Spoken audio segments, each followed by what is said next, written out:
Hello, I'm Chase Blasik, an Asia Pacific analyst at RANE. This podcast is brought to you by RANE Worldview. Subscribe today at stratfor.com.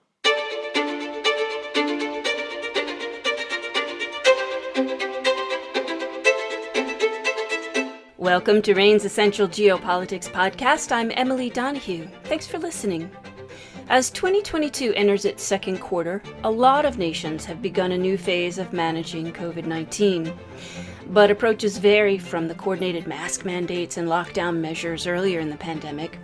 Those, of course, contributed to the disruptions that caused supply chain and massive economic impacts, especially for countries in the Asia Pacific. One of those, Indonesia, is still struggling. Scott Cardis is an Asia Pacific analyst with RANE. He joins me now. Welcome, Scott. Hi, Emily. Can you tell me a little bit about how Indonesia's economy is doing these days? Well, Indonesia's economy it's getting better. Back in 2020, they had, like everywhere else in the world, as you said, experienced pretty bad economic contractions. But they grew about 3.7% GDP in 2021, and they're experiencing a lot of economic growth this year. But a lot of that's on paper. Indonesia is attempting to redevelop its economy, pushing a lot of export-oriented growth. However, the country is really struggling to realize a lot of these gains because of the current fuel crisis, the current cooking oil crisis that's hitting the world after the Russian invasion of Ukraine. So Indonesia, on paper, may be doing very well. A lot of people say, well, 5% GDP growth, that's pretty good. But a lot of this could be eaten up by really, really high inflation coming out of the country as the country is struggling to maintain lower consumer prices. Now, some of the things that Indonesia is doing to develop its economy, though, is the current president, Joko Widodo, or as people colloquially call him, Jokowi, he's been instituting a raw material ban on a lot of Indonesian raw materials such as nickel, bauxite, copper, and tin. And the nickel ban actually went into effect back in 2020, and we haven't really been seeing as much of an effect up until now, but nickel's really useful and it's a necessary component in a lot of things like batteries, high-end electric vehicles, and even some other just generic chips and other industrial applications. It's used even in some making wind turbines, and even in some spacecraft, space shuttles, or satellite construction. So we see that, and it sounds strange. Why would you ban the export of a good that's so useful and everyone wants to buy it? Well, that's where I think Jokowi has a really bright idea. Rather than just exporting a raw material, he's banning the export of raw material. He's forcing the first few refinement steps to take place within Indonesia. What this means is now everyone has to come invest in the country to create new industries and to then allow Indonesia to move up the value chain in its exports. Instead of just exporting raw ore, now they're exporting semi-finished or even finished products. Just a few days ago, the Indonesian government announced that they secured $15 billion in investment from South Korea and China, $9 billion from South Korea and about $6 billion from China and Chinese and Korean firms to work and create electric vehicles for export from Indonesia, not just some basic ores or some slightly refined ores. That's fascinating, Scott. What can we expect? I mean, is this going to continue? Or are we looking at something that could backfire? That's a really good question. I would say that this is probably going to continue. The recent investment with nickel, because the upcoming bans on bauxite actually went into effect this year in 2022. Copper is expected to be banned in 2023, and tin is expected to be banned in 2024. The fact that Indonesia was able to secure such high investment for not just, we're going to make one refinement step. Now they're going to do almost a vertical integration of doing ore extraction, refinement, and then final product creation.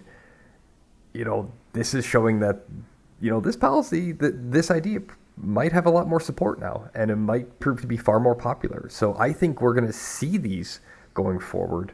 Obviously, some countries have complained about this. I know The EU filed a lawsuit against Indonesia with the World Trade Organization, I believe. But why is that? Because it's trying to become a manufacturing base rather than a raw exporter? My understanding is the EU is just angry that Indonesia won't export the raw goods. I'm very much simplifying this, and I know Indonesian Jokowi, the president, has just said, well, I don't care, sue me. This attitude doesn't seem like it's going away anytime soon. And Jokowi isn't out of office until at earliest 2024. Well, in theory, he could be out earlier, but the next election's in 2 years in 2024. So we're probably going to see this attitude continue. And how's that playing among the population in Indonesia? A lot of Indonesians seem to like Jokowi. He has a lot of popularity. He was a kind of a man of the people, for lack of a better term. Came up, he was like a furniture salesman before he got into politics. And yeah, these sort of things do seem to be semi-popular. It's a way for Indonesia to no longer be seen as like a poor country, even though it's like the fourth largest country in the world in terms of population. It has a pretty rapidly growing economy, even pre-COVID, and the country has a lot of potential for growth and development. And I think a lot of Indonesians see this and are pretty pleased with some of these results. Of course, there are people who are upset at this. Detractors. By no means is this 100% support. So, well, let's talk a little bit about, you mentioned the European Union not being happy, or some countries in the European Union not being happy about what's going on. How would these policies affect the larger region? I think, I kind of hinted at this earlier with, South Korea and China, two of the largest economies in the region, definitely China being one of the largest economies in the world. Both of them, very rich nations investing directly into this. We could see a lot more regional development, I believe. Indonesia recently also announced that they're going to move their capital from Jakarta on Java to across the straits to Borneo, on the island of Borneo, to a new city they're building called Nusantara. And a lot more investment is needed to do this. If you're already going to invest in Indonesia as a means to get involved in this development, the ore development, and to secure new exports, it's not outside of the realm possibility that you're going to see more investment in general for construction or building infrastructure or other partnerships going forward. I think regionally we might see other nations, maybe like Malaysia, might try to see what they can do. Maybe Malaysia says, what if we did similar thing with any exports that we have? What if the Philippines looks at and says maybe we could try something similar as well? So I think maybe this could see as an inspiration. I don't think that every nation in the Southeast Asia could possibly do this. I think Indonesia is unique in some of their natural resource deposits. So that's why they're capable of this.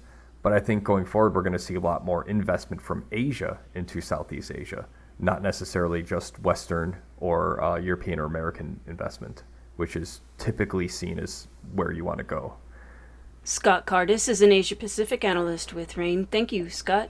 Thank you. You can hear Scott regularly on this podcast. His work can also be found in RANE Worldview, which offers objective geopolitical analysis and intelligence covering the global landscape. Subscribe today and get a great price. Go to stratfor.com for details. That's stratfor.com. I'm Emily Donahue, and as always, thanks for listening.